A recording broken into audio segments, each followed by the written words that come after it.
Revolução Verde. Você sabe o que é? Este é o Comida que Sustenta, uma produção do Sustentária. Episódio Sustentária Explica.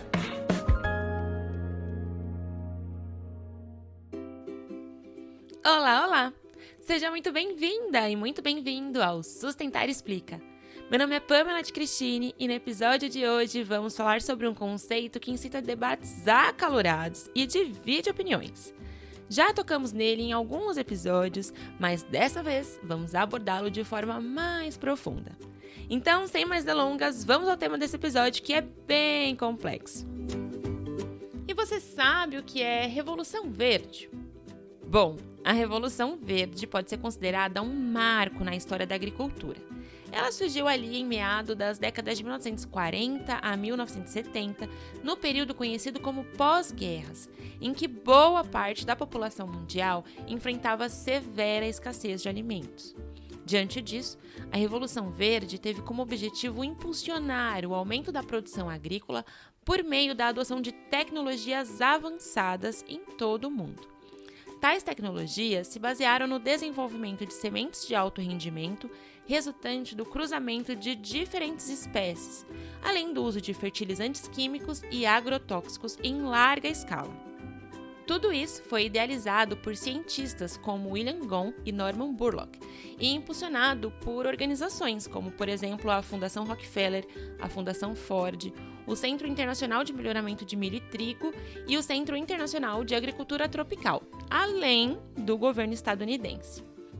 De acordo com o pesquisador Renato Maluf, até a década de 1970 prevaleceu a concepção de que a questão alimentar estava diretamente ligada à capacidade de produção agrícola, ou seja, se aumentássemos a produção de alimentos, resolveríamos o problema da fome. Essa visão foi reafirmada durante a primeira Conferência Mundial de Alimentos, realizada pela Organização das Nações Unidas para a Alimentação e Agricultura, a FAO, em 1974, que fortaleceu o argumento da indústria química em favor da Revolução Verde. Além disso, os estoques globais de alimentos eram baixos naquela época devido a problemas climáticos que afetaram importantes países produtores de alimentos. De fato, a implementação da Revolução Verde resultou em um notável aumento da produção agrícola em todo o mundo, especialmente em países em desenvolvimento da Ásia, da América Latina e África, onde o movimento foi amplamente difundido e implementado. Entre os anos de 1960 e 1985, a produção total de alimentos no mundo em desenvolvimento dobrou. Um exemplo disso pode ser visto na Indonésia, onde a produção de arroz aumentou 275% entre os anos de 1966 e 2000. Além disso, em números globais, podemos dizer que a produção aumentou 174% de 1950 a 1990, e esses números foram possíveis devido aos métodos e tecnologias desenvolvidos na Revolução Verde. No entanto, paradoxalmente, o número de pessoas enfrentando a fome e a desnutrição no mundo não foi reduzido de acordo com o que era esperado ou prometido. Para o pesquisador Ricardo Abramovay, a Revolução Verde contribuiu para ampliar as desigualdades nas áreas rurais, onde se concentra grande parte da população mundial que sofre com a fome. E esse ponto de vista é reforçado pela pesquisadora da Embrapa, Maya Takagi, que afirma que a Revolução Verde contribuiu para o aumento da desigualdade e da distância entre o sistema mais produtivo e o menos produtivo em 20 vezes ao longo dos últimos 50 anos, resultando no aumento das disparidades socioeconômicas. Essa desigualdade dificultou ainda mais o acesso aos alimentos por parte das populações mais vulneráveis. E como em todo assunto complexo, aqui há diferentes lados a serem explorados.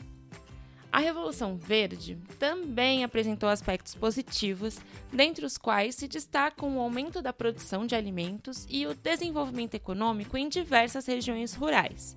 Com a crescente produção, muitos países conseguiram reduzir a sua dependência de importação de alimentos, por exemplo. Além disso, a Revolução Verde impulsionou a inovação tecnológica no setor agrícola, fomentando o desenvolvimento de novas tecnologias que, inclusive, foram aplicadas posteriormente em outras áreas. Porém, voltando aos aspectos contraditórios, os benefícios dessa revolução foram distribuídos de forma bem desigual, favorecendo principalmente os grandes agricultores com recursos financeiros para investir nessas tecnologias, enquanto os pequenos agricultores ficaram marginalizados e enfrentaram dificuldades para competir nesse novo cenário. A dependência de insumos químicos tornou os agricultores mais suscetíveis a flutuações de preços no mercado global, apresentando desafios econômicos adicionais. Também é importante dizer que o uso intensivo de fertilizantes e agrotóxicos causou problemas ambientais graves, como a degradação do solo e a contaminação dos recursos hídricos, afetando a biodiversidade e a sustentabilidade dos ecossistemas. Além disso, a ênfase na adoção da monocultura levou à perda da diversidade agrícola, tornando os agricultores mais vulneráveis a pragas e doenças. A crença de que o aumento da produção agrícola, por meio do uso de sementes híbridas de alto rendimento, fertilizantes químicos e agrotóxicos, seria a única solução para resolver a questão da escassez alimentar, mostrou-se insuficiente para enfrentar os desafios de segurança alimentar global. Além disso, essa abordagem acentuou graves problemas socioeconômicos, ambientais e culturais. Buscar abordagens mais equitativas, sustentáveis, resilientes e inclusivas para a agricultura, visando garantir a segurança alimentar e nutricional, promover a proteção ambiental e apoiar os pequenos produtores, é uma das maneiras de combater os aspectos negativos da Revolução Verde que se revelaram ao longo da nossa história. Ah, passou rápido, né? O Sustentar Explica é assim, rapidinho e com muito conteúdo. E o episódio de hoje nos mostrou que talvez seja necessário pensar em uma nova Revolução Verde, que tenha a sustentabilidade dos sistemas agrícolas, a biodiversidade e a justiça social como pontos de partida. Vamos refletir sobre isso? Bom, ficou com dúvida em algum conceito? Corre aqui para nos ouvir e esclarecer. Te espero no próximo episódio, hein? Até lá! O Comida que Sustenta é uma produção do Sustentária. Para ouvir todos os episódios, nos siga no Spotify, Orelo, Google Podcasts, no YouTube ou acesse sustentaria.com.br.